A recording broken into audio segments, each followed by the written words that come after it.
daming tanim ng talong. Andito kami sa ano, sa Barangay Tinago, Carimas, ano yan? Sur, Bicol.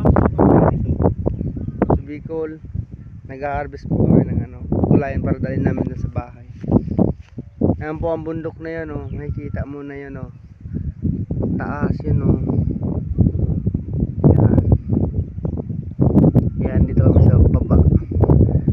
Mag-harvest kami ng gulay. Ayan ang kasama ko, nag-harvest na siya. Ang daming talong tanim mo. Ilang hektare ito? Ang dami. Tabi may kalahati. Sa hektare kalahati daw ang tanim na talong to. Ganyan pala mag-harvest ng kamuting kahoy. Hindi ko man alam yan kasi di ba ako nag